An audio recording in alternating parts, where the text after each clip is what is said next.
చెప్పింది అంటే పోతన గారు చాలా అందంగా చెప్పాడు. ఏం మాట చెప్పాడంటే, మృంగిడిది గరడమనియును మృంగిడు వాడు విభుండని, మింగేవాడు లోకలోకేశ్వరుడు పరమేశ్వరుడు అని తెలుసా మీకు.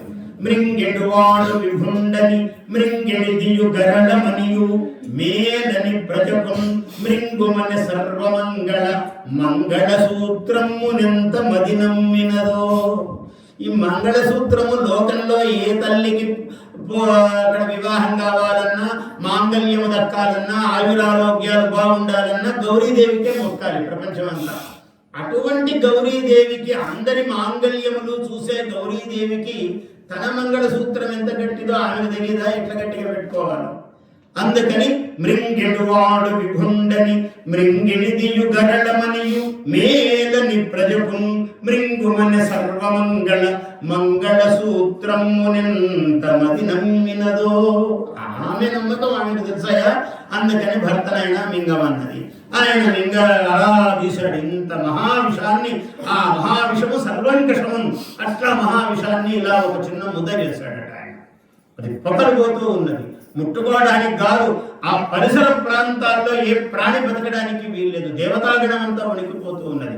కదలన్ బారులు పాప పేరులు, మెడలో ఉన్న సర్పములు బుస్సుమని ఇట్లా అట్లా ఏమో అయిపోవాలి. అంత విషం మింగితే ఏమీ లేదు, ప్రశాంతంగా ఉన్నాయట. వాటి దగ్గర ఉన్నది చిన్న విషం, ఇది మహావిషం వచ్చింది. అయినా జాగ్రత్త, కానీ శివుడి మెళ్ళ కదా ఉన్నాం మనం అని చాలా ఏమి ప్రశాంతంగా ఇటు ఇటు చూస్తూ ఉన్నాయి సర్పములు. కదలన్ బారవు పాప పేరులు వడలన్ ధర్మాంబుజాలంబు గుట్టని చెప్తుంటే మనకే చెమటలు పడుతుంది, కానీ శివుడికి ఏం చెమటలు పెట్టాలి. వడలన్ ధర్మాంబుజాలంబు గుట్టలు నేత్రంబులు ఎర్రగావు.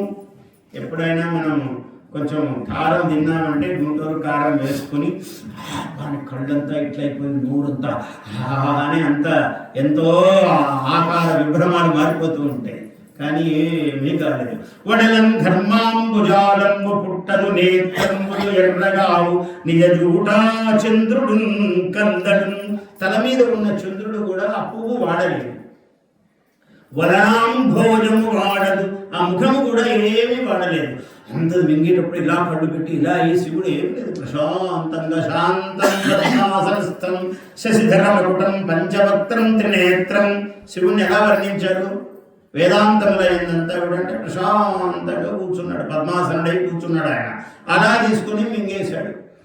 అందువల్ల వదనాం భోజము వాడదు, ఆ విషమున ఆహ్వానించుచో డాయుచో పదిలుండై కడిసేయుచో తిగుచుచో భక్షించుచో మృంగుచో.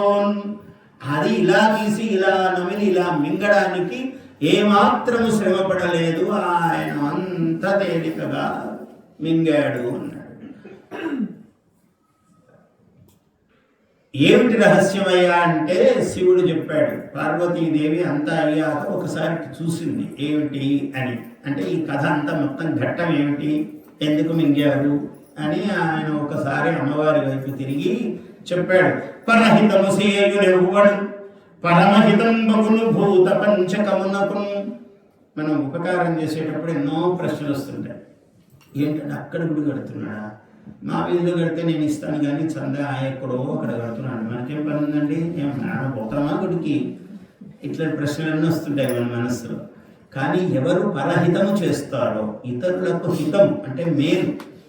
పరహితము సేయునెవ్వడు పరమహితుండకును భూత పంచకమునకు. పంచభూతాలకు వాడు హితుడవుతాడట. ఎవరైతే ఫలాపేక్ష రహిత